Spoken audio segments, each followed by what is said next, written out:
everybody, I'm Carly and I'm the Director of Delight here on UW-Madison's campus, and I'm so excited to be talking about the story of affirmation with you all today. Before I jump in, what I want to do is give you all a quick idea of how the flow of my talk is going to go and then let you know what we're doing after my chat as well.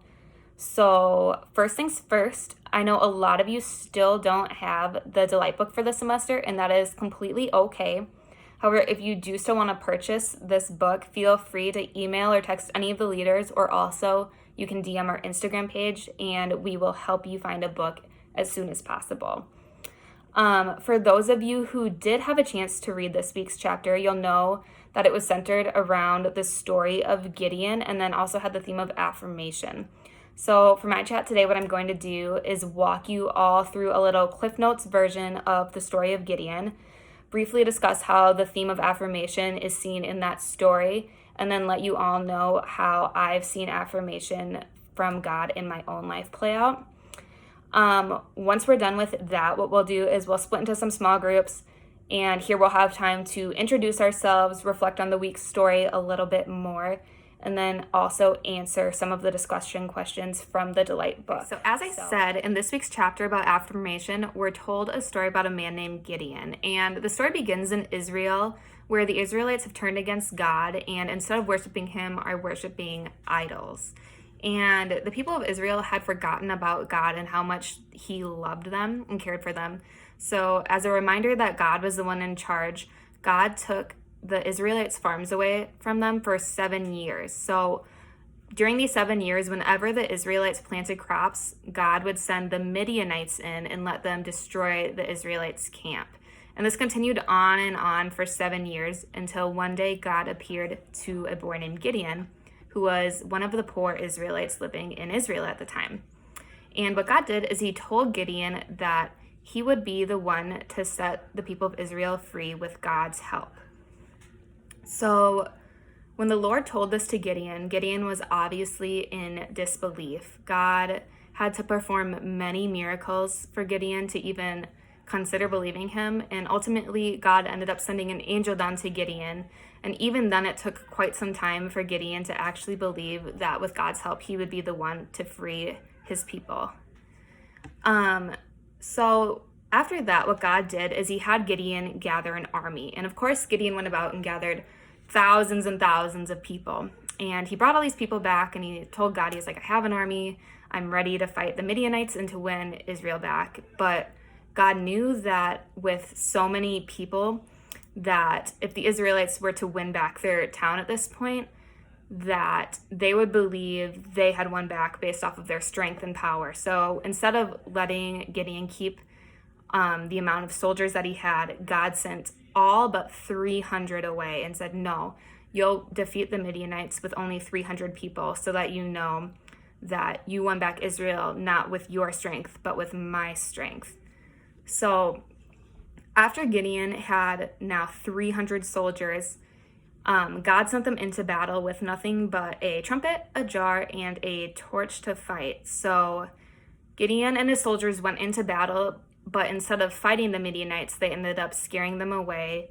And in the process of the Midianites running away from Israel, the Israelites were able to take back their town. This resulted in God using Gideon, as he said, to save the town of Israel. Okay, so I hope that quick summary was a good refresher for you all on the story of Gideon, and I definitely recommend that if you didn't have time to read the full story before this week's meeting, to find some time to do so later this week.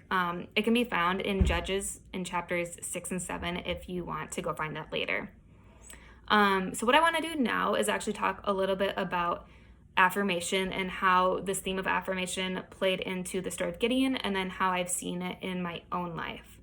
So throughout the story of Gideon, there are many examples of the Israelites constantly looking for affirmation and assurance from worldly things rather than God.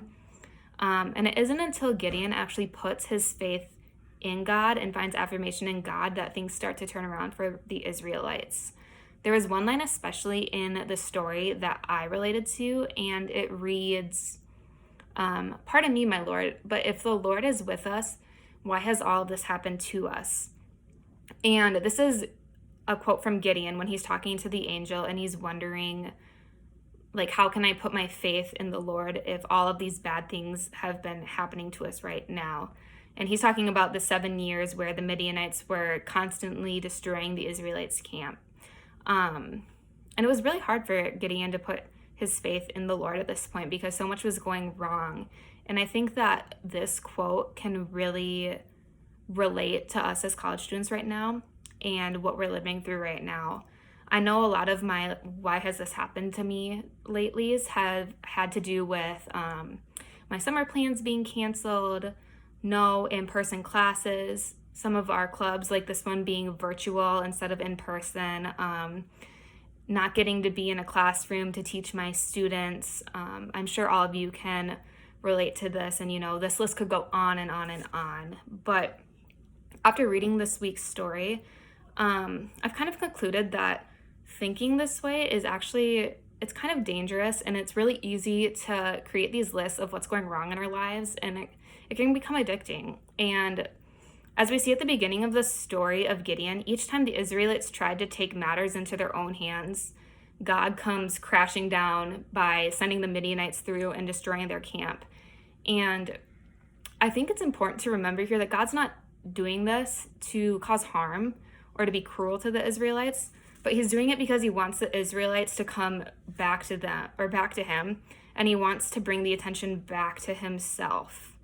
And it wasn't until Gideon put his faith in God and was affirmed by God that the Israelites were actually able to become freed. So in the same way with us, with what's going on right now, I feel that the enemy is trying to take advantage of us because he knows we're going through these hard times. We're constantly being tempted to take some of the matters into our own hands, when in reality, what we need to be doing right now is putting our faith in the Lord. And I think this chapter discussed one of the most important things we can do for ourselves right now, rather than trying to find affirmation in worldly things and trying to take matters into our own hands, is to lean into God instead, and lean into him with open hearts and open hands is a lot of the language that this chapter uses. So, rather than focusing on why everything around us is happening, maybe instead we draw our focus to who is in charge. And, we can do this by finding affirmation in the Lord and by just resting in what he tells us, rather than looking for affirmation from worldly things. Okay, so with that, I want to give you all some time just to reflect on the story from this week, and to think about how you are either finding affirmation from the Lord in your life, as well as how you may be finding affirmation from some more worldly things right now. What I'm going to do is go pray us out in real time on the Zoom call, and then from there we will split into some small groups and have a more discussion-based conversation about this week's story. So thank you so much for listening.